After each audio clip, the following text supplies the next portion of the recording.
విద్యాయ పరమాత్మనే సుభద్రా బలదేవాయ జగన్నాథాయ మంగళం. మా చతుర్సోదరులు మన శ్రీరామ సేవా సమితి సారథ్యం వహించినటువంటి శ్రీమాన్ స్వామిరాజులు అన్నయ్య గారు మాకందరికీ ఇప్పుడు కూడా వారు ప్రార్థించుకునే ఇంతటి బ్రహ్మాండమైనటువంటి కార్యక్రమాన్ని సంకల్పం చేశారు. 108 మంది ఒకేసారి కూర్చొని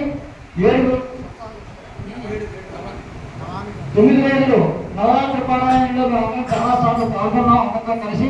అది 9 రోజులు 108 మంది ఒకేసారి ఒకే వేదికపై ఇంత అత్యద్భుతమైనటువంటి కార్యక్రమాన్ని జరిపిస్తున్నారు. మాకు కొంచెం స్వామి యొక్క సేవా కార్యక్రమం ఉండడం వల్ల మేము పాల్గొనలేకపోయినటువంటి బాధపడుతున్నాం. కానీ తప్పనిసరిగా వారి యొక్క మార్గానుసారంగానే మేము అందరం కూడా నడుస్తూ ఉంటాం. ఎందుకంటే 300 పైన పారాయణ చేసినటువంటి మహనీయులు వారు ఆదర్శమూర్తి.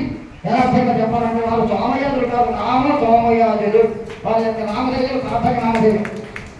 అటువంటి గొప్పవారైనటువంటి వారి యొక్క మార్గదర్శకత్వంలో ఇంత అత్యంత వైభవంగా పెద్దలందరూ కూడా వేయించేసి ఉండగా మిమ్మల్ని అందరినీ కూడా మేము సందర్శనం చేసుకునేటటువంటి భాగ్యం మాకు ఇప్పుడు కలిగింది. మేము ఒకరు తెలియలేదు, ఇక్కడ వచ్చినాక తెలియదు, ఇక్కడ దాకా వచ్చినారు.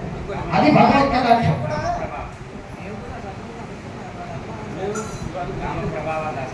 ఇదంతా కూడా రామచంద్రమూర్తి యొక్క అనుగ్రహం. మీ అందరూ కూడా రామాయణ పారాయణ చేస్తున్నటువంటి శుభ సమయంలో మీ అందరూ కూడా సేవించుకోవడం మా యొక్క సుకృతం. అది మేము భావిస్తున్నటువంటిది. మా అన్నయ్య గారు ఇందులో వెంకటేశ్వర స్వామి సన్నిధి ఇప్పుడు ప్రధాన అర్చకులుగా ఉన్నారు ప్రీతపాటి శ్రీమన్నారాయణ గారు. వారు అప్పుడు ఆ కార్యక్రమంలో మన 108 రామాయణాలు పారాయణ చేసినటువంటి పైగా చేసినటువంటి మహాసామ్రాజ్య పట్టాభిషేకం చేసినటువంటి భాగవతోత్తములు అందరినీ కూడా ఆ కళ్యాణ వెంకటేశ్వర స్వామి సన్నిధిలో యథోచితంగా రామ అనుగ్రహాన్ని అందింపజేయడం. ఆ జరిగిన వెంటనే మన జూలై నెలలో ఇంత మహాసామ్రాజ్య పట్టాభిషేకం మన అందరికీ విజయనగరంలో 2వ మహాసామ్రాజ్య పట్టాభిషేకం ఈ సంవత్సరం అత్యంత వైభవప్రదంగా జరుగుతుంది.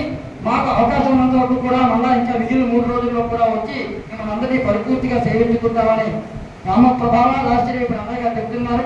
అందుచేత ఆ మార్గంలో 20 పురావృతం ఈ కార్యక్రమాలు నిరంతరం కూడా కొనసాగుతూ ఉండాలని భాగవత మహాశాస్త్రాన్ని అనుగ్రహిస్తూ జై శ్రీరామ్.